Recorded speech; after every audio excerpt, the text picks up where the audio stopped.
Terrorism అనేది ఈ దేశం ఆ దేశం అని కాదు, ప్రపంచంలో అన్ని దేశాల్లో ఇప్పుడున్న పెనుముప్పు పెద్ద సమస్య. 2000 సంవత్సరానికి ముందు ఐరోపా దేశాలు, అమెరికా దేశాలు మాకు అసలు టెర్రరిజం అయితే సంబంధం లేదు, మా దగ్గర టెర్రరిజం రాదు అనుకుంటూ ఉండేవి. ఏదో ఒకటి రెండు ఇన్సిడెంట్స్ అడపా జరిగినా కంప్లీట్గా అవి టెర్రరిజంకి ఇమ్యూన్ అనుకునేవి. కానీ తర్వాత ఏ దేశానికి టెర్రరిస్ట్ అటాక్ అతీతం కాదని తెలిసిపోయింది. దాంతో మానవాళికి ప్రపంచానికి టెర్రరిజం అనేది ఒక పెద్ద థ్రెట్గా తయారైంది. అయితే మనకి 1996లో షాంఘై 5 అనే ఒక గ్రూప్ స్టార్ట్ అయింది. 2001లో దాన్ని షాంఘై కోఆపరేషన్ ఆర్గనైజేషన్ అని పిలిచారు. ఈ ఎస్సీఓలో ప్రస్తుతం 9 దేశాలు ఉన్నాయి. అసలు ఏంటి ఆ దేశాలు?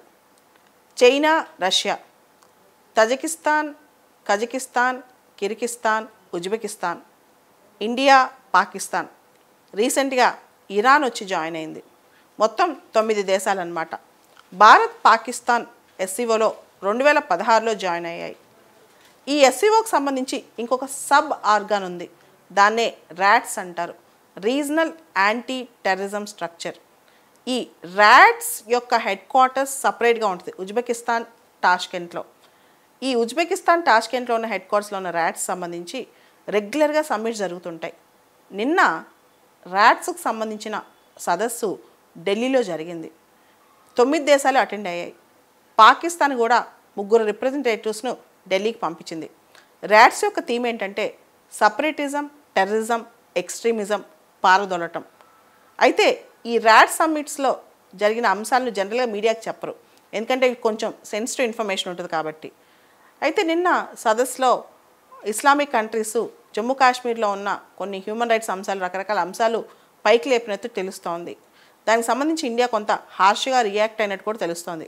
ర్యాట్ సదస్సుకి ఇండియా కూడా రెగ్యులర్గా అటెండ్ అవుతుంది. ఓవరాల్గా షాంఘై కోఆపరేషన్ ఆర్గనైజేషన్ అనేది ఇనీషియల్గా స్టార్ట్ అయినప్పుడు కేవలం సెక్యూరిటీ అంశాల మీద స్టార్ట్ అయింది. ఆ తర్వాత అన్ని అంశాల్లో ఎస్సీఓ కోఆపరేషన్ స్టార్ట్ అయిందనమాట. దానిలో ప్రత్యేకంగా ర్యాట్స్ మాత్రం టెర్రరిజం, సపరేటిజం, ఎక్స్ట్రీమిజం ఈ 9 దేశాల మధ్య ఇటువంటి అంశాల పట్ల సంఘీభావం తెలుపుతూ కంప్లీట్గా కొత్త చర్యలు తీసుకోవాలని చెప్పి దానికి సంబంధించి కోఆపరేట్ చేసుకోవాలని తీర్మానించుకుంది. దాంతోపాటు ర్యాట్స్ సంబంధించి జాయింట్ ఎక్సర్సైజెస్ కూడా స్టార్ట్ అయిపోయినాయి. ఈ అక్టోబర్లో ర్యాట్స్ దేశాలు జాయింట్ ఎక్సర్సైజెస్ కూడా జరుపుతాయంట ఈ సపరేటిజంని, టెర్రరిజంని, ఎక్స్ట్రీమిజంని పారదోలటానికి. ఇంతేకాకుండా ర్యాట్స్ భవిష్యత్తులో ఈ 9 దేశాల కంటే ఇవన్నీ దగ్గర జాగ్రఫికల్గా కూడా దగ్గరగా ఉన్న దేశాలు కాబట్టి ఈ లాజిస్టిక్స్ కానీ ఇతర టెక్నాలజీ కోఆపరేషన్ కానీ చేసుకోవచ్చు టెర్రరిజం రూపుమాపడానికి. ఎన్ని జరిగినా ఇప్పుడు పాకిస్తాన్ లాంటి దేశాలు స్టేట్ స్పాన్సర్ టెర్రరిజం ఆపందే, ర్యాట్స్ లాంటివి ఎన్ని వ్యవస్థలున్నా అవి అంత ఫలితాలు చూపించవు. ర్యాట్స్ మరియు షాంఘై కోఆపరేషన్ ఆర్గనైజేషన్ యొక్క ఆవశ్యకత రోజుకి పెరుగుతుంది.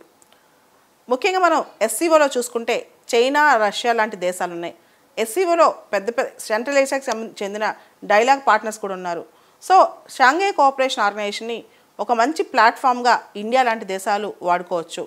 దీంతో సెక్యూరిటీ అంశాలు కానీ, రకరకాల ఇంపార్టెంట్ ట్రేడ్ రిలేటెడ్ అంశాలు కానీ ఇవన్నీ కూడా డిస్కస్ చేయొచ్చు. అదేవిధంగా ర్యాట్స్ విషయానికి వస్తే ర్యాట్స్లో ఇప్పుడు ఇరాన్ వచ్చి జాయిన్ అయింది, పాకిస్తాన్ ఉంది. సో ఈ దేశాలన్నీ కూడా ఈ ఏరియాలో వల్నరబుల్ దేశాలు, దాంతోపాటు కొంతవరకు టెర్రరిజంకి గ్రౌండ్గా ఉన్న దేశాలు కదా. కాబట్టి ఈ దేశాలన్నీ ర్యాట్స్లో ఉండటం వల్ల కొంత ఏదైనా డెసిషన్ తీసుకుంటే, ఏదైనా రోడ్ మ్యాప్ వేసుకుంటే కొంత సపోర్ట్ వచ్చే అవకాశం కూడా కలుగుతుంది. దాంతోపాటు ర్యాట్స్ విషయానికి వస్తే ర్యాట్స్లో ఆఫ్ఘనిస్తాన్, మంగోలియా, బెలారస్ ఇవన్నీ అబ్జర్వర్ దేశాలు. ఈ దేశాలన్నీ కూడా మన చుట్టుపక్కల ఉన్న దేశాలే కాబట్టి, టెర్రరిజంకి వల్నరబుల్ దేశాలే కాబట్టి ఈ దేశాల సపోర్ట్ కూడా ఉండటం వల్ల, ఈ దేశాలు ర్యాట్స్లో అబ్జర్వర్ ఉండటం వల్ల కూడా కొన్ని విషయాల్లో మనం ప్రోగ్రెసివ్గా స్టెప్స్ వేసే అవకాశం ఉంది, ముఖ్యంగా టెర్రరిజం, సపరేటిజం, ఎక్స్ట్రీమిజంకి వ్యతిరేకంగా.